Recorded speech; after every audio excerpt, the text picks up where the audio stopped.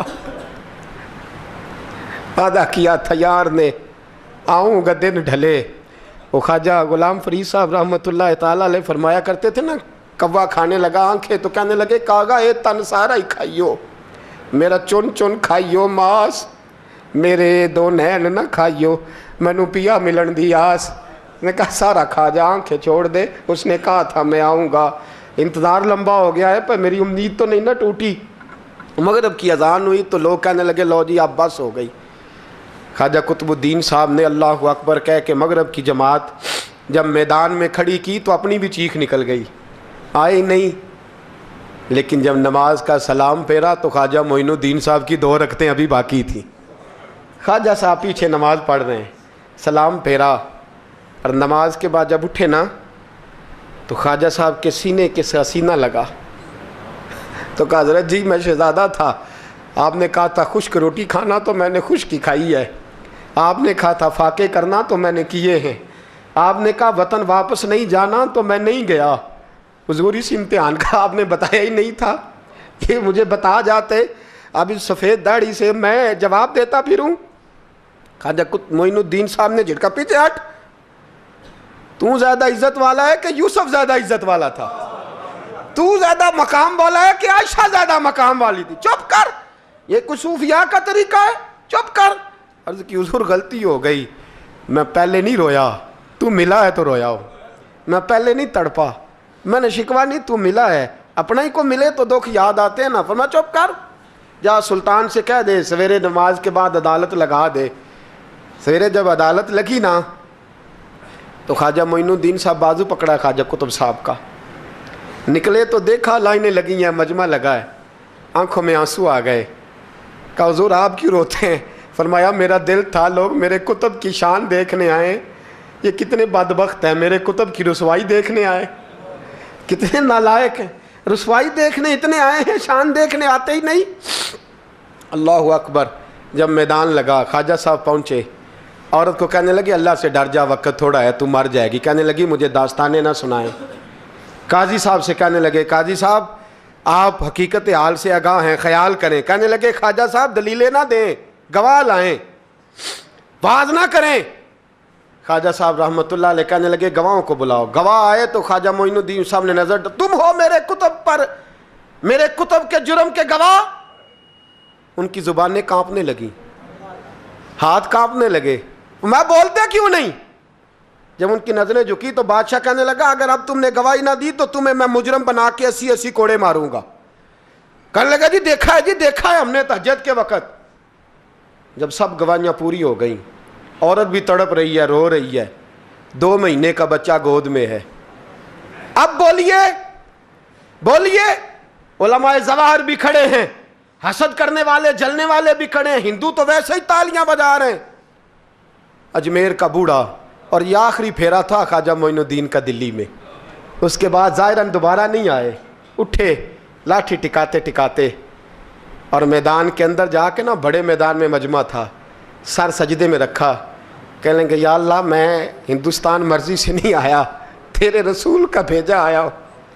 پھر اٹھے اور کہنے لگے مولا تیرے نبی کا فرمان ہے کہ میری امت کے علماء بنی اسرائیل کے نبیوں کی طرح ہوں گے.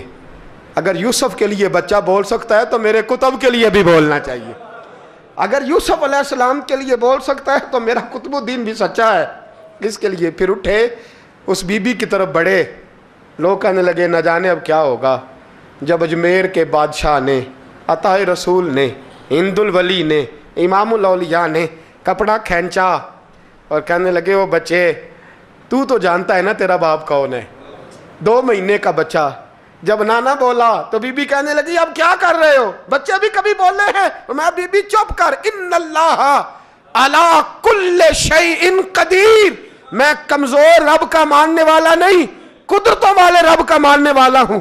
وہ چاہے تو بچے بھی بولتے ہیں. قرآن کہتا ہے حضرت عیسیٰ بولے تھے انی عبداللہ آتانی الکتاب. مریم بھی تو ولی اللہ تھی, وہ نبی تو نہیں تھی. اگر ولی اللہ بنی اسرائیل کا ہو بچہ بول سکتا ہے, تو اگر ولی اللہ محمد عربی کی امت کا ہو تو بچہ پھر بھی بول سکتا ہے. یوں کپڑا ہٹایا, بچہ بول. 2 مہینے کا بچہ ماں کی گود میں اٹھ کے بیٹھ گیا اور بچہ بول کے کہنے لگا السلام علیکم یا ولی اللہ. جب یہ لفظ ادا کیے تو نعرے لگنے لگے, لوگ رونے لگے. بی بی بے ہوش ہو کے گری, فرمانے لگے مجھے سلام نہ کر, میرے کتب کی بات بتا. کہنے لگا قسم ہے اللہ کی عزت کی, وہ سامنے مجمع جو سردار بیٹھا ہے وہ میرا باپ ہے. قطب الدین تو بے گناہ ہے, قطب الدین تو بے گناہ ہے, میرا باپ تو وہ بیٹھا ہے. یہ قاضی بھی سازش میں شریک ہے. کئی مسلمان خریدے گئے, یہ گواہ خریدے گئے. جب گواہی ہو گئی, بچہ یہ لفظ کہہ کے اللہ اکبر کہتا ہوا پھر چپ کر گیا. خواجہ قطب الدین صاحب کا بازو پکڑا, خواجہ معین الدین صاحب نے مجمع سے باہر نکلے. لوگ کہنے لگے حضور آپ کچھ بولتے نہیں. فرمانے لگے جس نے بولنا تھا وہ بول چکا ہے, جس نے بولنا تھا وہ جو جادو وہ جو سر چڑھ کے بولے. فرمایا تم نے افواہوں پہ نظر رکھی اور میں نے اللہ کی قدرت پہ نظر رکھی. تم نے اس کے کردار کو جھنجھوڑا اور میں نے اس کے کردار کو تعمیر کیا. حضرت سلطان شمس الدین تمش بھی پیچھے دوڑے, کہا حضور کہاں لے جا رہے ہو. فرمایا کتب میرا ہے, میں جمائر ساتھ لے کے جا رہا ہوں. اب میں نے اپنا بچہ تمہارے سپرد, اب میرے پاس رہے گا. تم نے ستایا میری اولاد کو, اب یہ میرے پاس رہے گا, میں نے نہیں تمہیں دینا. لوگ راہیں بچھا کے نظریں بچھا کے بیٹھ گئے, پاؤں میں گر گئے. کہنے لگے حضور ہمارے لیے نہیں, رسول اللہ کے دین کے لیے, ہمارے لیے نہیں, تعمیر شریعت کے لیے, ادائے سنت کے لیے چھوڑ جائیے. خواجہ صاحب کہنے لگے قطب الدین جا, تجھے چھوڑ کے جاتا ہوں, اب قیامت تک کوئی تیری رسوائی کی جرت نہیں کر سکے گا.